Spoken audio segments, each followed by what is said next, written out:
काफ़ी चीज़ें हैं जिनको आप रिलीजियस उनके साथ वो कर लें। अगर जस्ट गो थ्रो करना है तो आप लोग एक दफ़ा देख लें डेफिनेशंस के अंदर कुछ इस तरह की है जिसमें एक्यूज क्या होगा, एग्रीड पर्सन क्या होगा, कन्फ्लिक्ट ऑफ इंटरेस्ट क्या होगा, कोर्ट क्या होगा, डोमेस्टिक रिलेशनशिप क्या होगा, हाउस होल्ड क्या होगा, इन्फॉर्मर क्या होगा, सर्विस प्रोवाइडर्स क्या होगा, शेल्टर्स होम क्या होंगे। ये इसके डिफिनेशंस के पार्ट है सर। तो इसके अंदर फिर कुछ रिलीजियस चीज़ें होती हैं जिनको कहा है कि चलो इसको एक दफ़ा रिलीजियस स्कॉलर्स के साथ बहुत हो करके वो कर लें।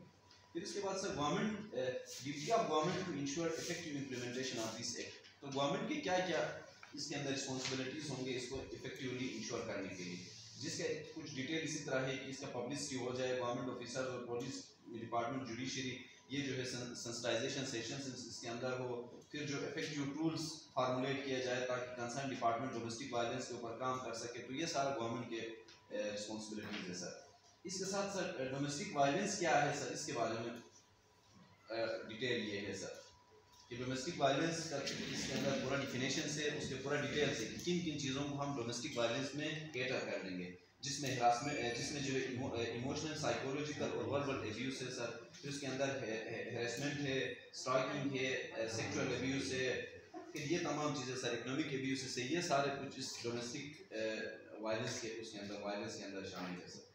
फिर उसके बाद सर पनिशमेंट है इस एक्ट के अंदर। अगर कोई किसी को जो है इस तरह डोमेस्टिक वायलेंस का कोई मुर्तकिब हो तो उसके कंप्लीट उसका सजाएँ मुयन किए गए हैं सर।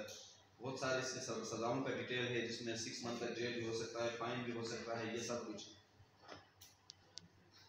इसके अलावा sir women protection board sir, जिस तरह आपने पंजाब की बात किया तो यहाँ पे जो है प्रोविंशियल लेवल पे एक बोर्ड इसके अंदर वो है सर कि जिसको जो है मिनिस्टर सोशल वेलफेयर चेयर करेगा। उसके अंदर हमारे मेंबर्स भी होंगे और हमारे जो है कुछ सिविल सोसाइटी के मेंबर्स भी होंगे। ये सब मिलके जो है एक पूरा स्टीयरिंग टाइप के बोर्ड होगा सर पूरा प्रोविंशियल लेवल पे। इसके फिर फंक्शंस भी है इस बोर्ड की, क्या क्या फंक्शन होंगे, पॉलिसी साजी पे काम होगा, ये ज़्यादातर आउटसाइड बॉडी होगा सर। उसके बाद डिस्ट्रिक्ट कमेटी सर, एक्चुअल जो काम है ज़्यादातर डिस्ट्रिक्ट कमेटीज़ का है, जिसको जो हमारे कंसर्न डिस्ट्रिक्ट एडमिनिस्ट्रेशन का डीसी साहब होगा वो इसको चेयर करेगा। फिर सोशल वेलफेयर का एक रेप होगा, हेल्थ का होगा, डिस्ट्रिक्ट प्रोसिक्यूशन होगा, रिप्रेजेंटेटिव ऑफ पुलिस डिपार्टमेंट होगा, सिविल सोसाइटी से हर डिस्ट्रिक्ट में 2-2 बंदे होंगे सर। ये इस डिस्ट्रिक्ट कमेटी के मेंबर होंगे, ग्रीवेंसेस जो कमेटी बनेगा सर।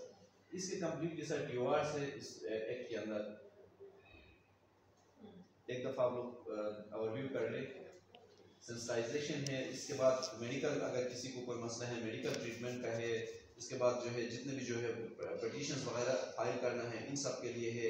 अगर कोई बहुत ज़्यादा कोई वायलेशन है या बहुत ज़्यादा कोई एब्यूज है तो उसको जो है सेफ प्लेस पे उसको रिलोकेट करने का वो है। फिर मीडिएटर के तौर पर काम कर सकते हैं। फिर मेंटेन ऑफिशियल रिकॉर्ड्स जो भी डिस्ट्रिक्ट लेवल पे होगा। फिर अगर बोर्ड कोई भी टास्क दे दे जो प्रोविंशियल बोर्ड होगा उसके मुताबिक, उनकी गाइडेंस के मुताबिक ये डिस्ट्रिक्ट कमेटी काम करेगा। फिर इसके मीटिंग्स होंगे, इसके मंथली, क्वार्टरली और एनुअली के मीटिंग्स होंगे। फिर डिस्ट्रिक्ट चाइल्ड प्रोटेक्शन, डिस्ट्रिक्ट जो प्रोटेक्शन कमेटी है इसके कंप्लीट वो है सर, ये ड्यूटीज़ उसकी हैं। फिर सर असिस्टेड बाय गवर्नमेंट क्या असिस्ट करेगा, अगर कोई केसेस आ जाए तो गवर्नमेंट की तरफ से क्या असिस्टेंस मिलेगा इस एग्रीव्ड बंदे को, उसके पूरा डिटेल इसके अंदर है। इसके अंदर हमारे जिस तरह मिनिस्टर साहब ने कहा कि हेल्पलाइन होना चाहिए, इसके अंदर हेल्पलाइन है, शेल्टर होम का उसके अंदर कंप्लीट प्रोविजन है। फिर प्रोवाइड बेसिक नेसेसिटीज़, जो भी शेल्टर होम, एजुकेशन, जो भी इसका स्किल डेवलपमेंट का वो होगा। अगर कोई एग्रीड पर्सन के रिहेबिलिटेशन के लिए जो एज पर उसके नीड के मुताबिक चीज़ें ज़रूरत होंगे वो इस एक्ट के अंदर इनबिल्ट किए हैं सर। बाकी इसके बाद सर हमने कोर्ट में पटिशन दायर कर सकते हैं। घर में रहने के उसके जो राइट्स है वो प्रोटेक्ट है। Power to gain interim orders का है sir. Passing of protection orders and residence order दे सकता है कोर्ट सर। उसके अलावा मॉनिटरी रिलीफ, अगर किसी को जो है वो है तो कोई मॉनिटरी रिलीफ है किसी के लिए वो है तो वो भी इसके अंदर थोड़ा सा वो है, बस उसमें कोई फाइनेंशियल किसी के लिए हेल्प की ज़रूरत हो सकता है, ये इस बिल के अंदर क्लियरली वो है सर। फिर पेनल्टीज़ है सर, अगर कोई इंटीरियम जो प्रोटेक्शन होगा उसको अगर कोई एक्यूज ब्रेक कर दे तो उसका बाकायदा उसके अंदर पेनल्टीज़ लगे हैं सर।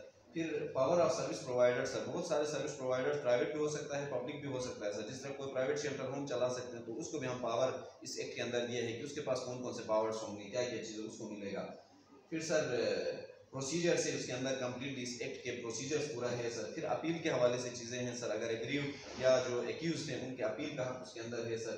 फिर पनिशमेंट का false complaint sir, false complaint के पनिशमेंट भी है। बहुत सारे लोग एक दूसरे के साथ कोई और ग्रीवेंसेस होते हैं आपस में, तो वो इसी तरह किसी के बदनामी के लिए भी कर सकते हो, तो इसके हवाले से इसके अंदर पनिशमेंट है सर। फिर protection of action taken in good faith sir, अगर कोई बंदा किसी के जो है कंप्लेन आगे कर लेता है उसके प्रोटेक्शन के लिए भी उसके अंदर डाला है कि कोई रिश्तेदार हो सकता है, कोई दोस्त हो सकता है, कोई फैमिली मेम्बर, उसके प्रोटेक्शन भी है कि वो कोई गुड फेथ में अगर कोई काम किया है तो उसका प्रोटेक्शन होगा। ये एक किसी और एक्ट के साथ सर डेरोगेटरी ना हो। फिर उसके बाद सर इसके अंदर रिवीजन के चांस है, पावर टू मेक रूल्स है और रिमूवल ऑफ डिफिकल्टीज है सर। इस एक्ट के अंदर रहते हुए ये एक्ट जो ही पास होगा सर उसके अंदर हम फिर रूल्स बना सकते हैं सर। तो ये ओवरऑल इसके जो है इस एक्ट के साइलेंट फीचर्स है सर।